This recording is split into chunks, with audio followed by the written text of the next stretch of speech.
Hello everyone. आज हम करेंगे torque on A bar magnet in magnetic field.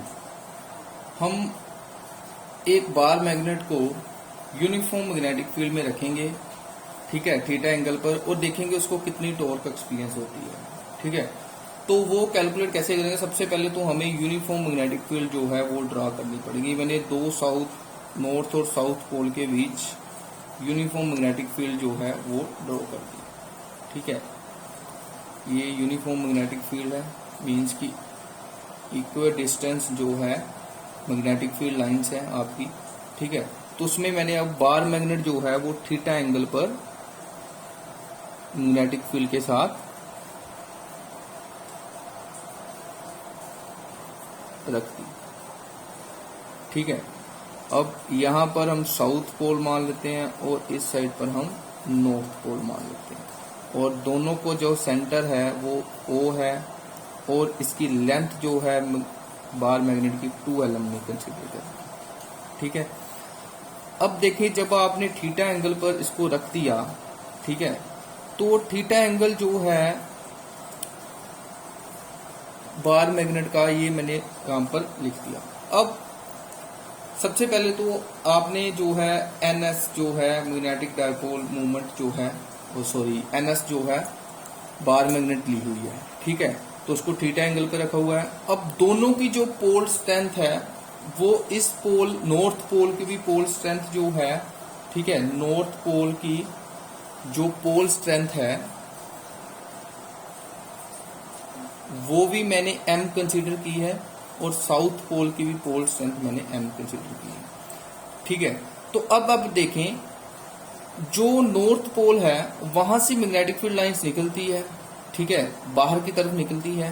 तो इसका मतलब ये नॉर्थ पोल है, इसको जो मैग्नेटिक फील्ड में फोर्स एक्सपीरियंस होगी वो इस डायरेक्शन में होगी। ठीक है, मैग्नेटिक फील्ड लाइंस यहां से बाहर की तरफ निकलती है, और जो फोर्स है, जो फोर्स ऑन नॉर्थ पोल है, फोर्स ऑन नॉर्थ पोल, उसको हम लिखेंगे pole strength into magnetic field vector. ठीक है, पोल स्ट्रेंथ और मैग्नेटिक फील्ड अलोंग किस डायरेक्शन में है? जिस डायरेक्शन में मैग्नेटिक फील्ड है।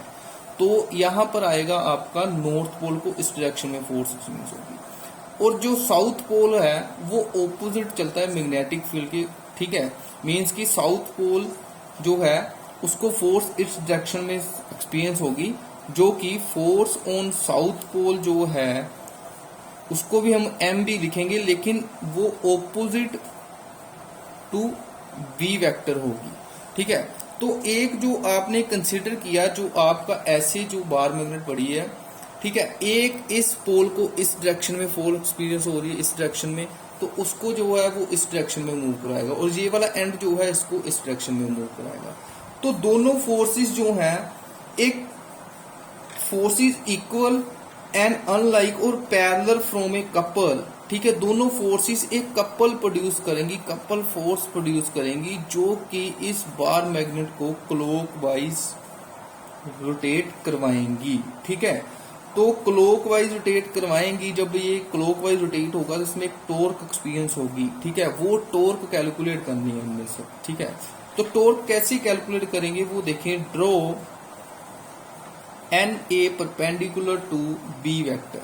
जो NA है, एक आपने यहां से परपेंडिकुलर ड्रॉ किया, ठीक है, इसको मैंने A पॉइंट मान लिया जो कि B वेक्टर के परपेंडिकुलर है। ठीक है, और SA parallel to B vector, यहां से आपने एक पॉइंट जो है, आप ऐसा करो, इस पॉइंट को A मान लीजिए।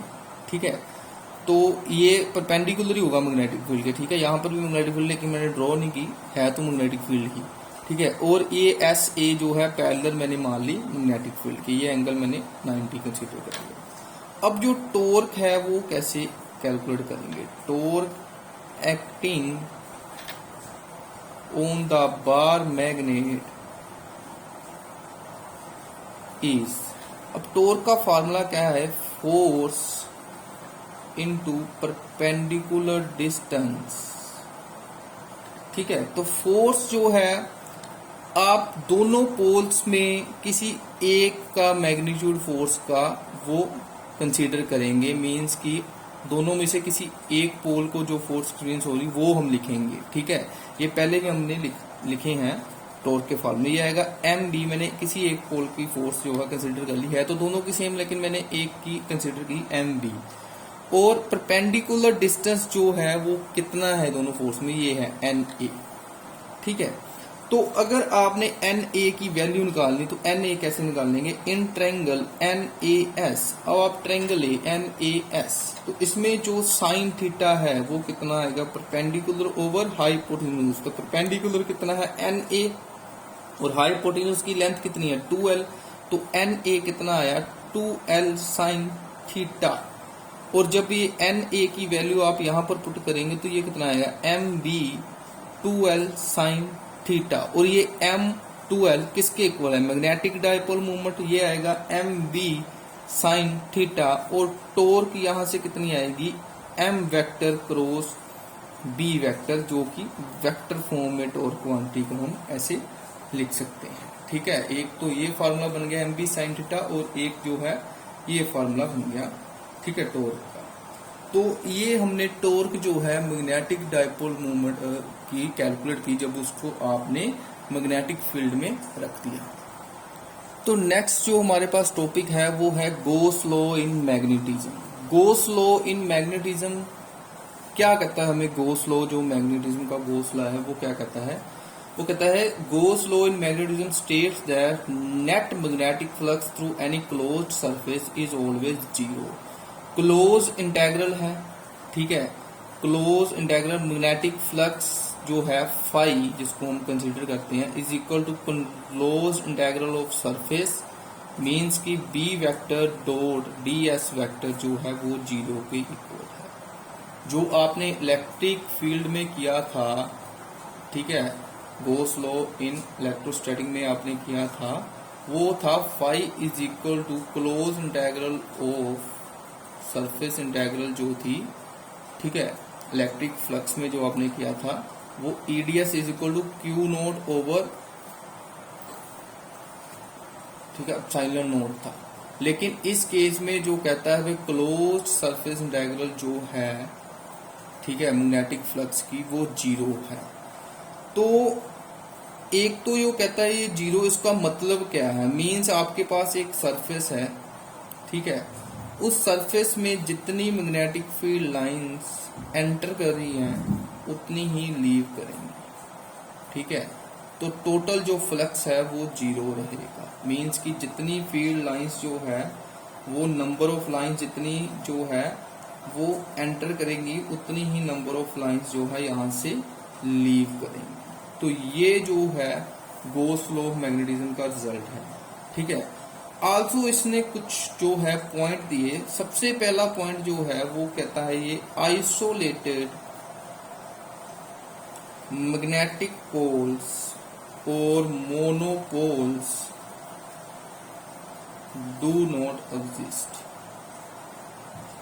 देखो ये कहता है जो एक मैग्नेट है वो सिंगल पोल में कभी भी कंसीडर नहीं करेंगे, उसके हमेशा ही दो पोल्स होंगे, ठीक है। सेकंड पॉइंट में इसने कहा magnetic poles always exist in unlike pairs of equal strength. कहता जो मैग्नेटिक पोल्स हैं मैग्नेट के वो हमेशा ही जो है अनलाइक पेयर्स में होंगे मैग्नेटिक पोल्स, और उन दोनों पोल्स की स्ट्रेंथ जो है वो इक्वल रहेगी। तो ये था Gauss law in magnetism. Thank you.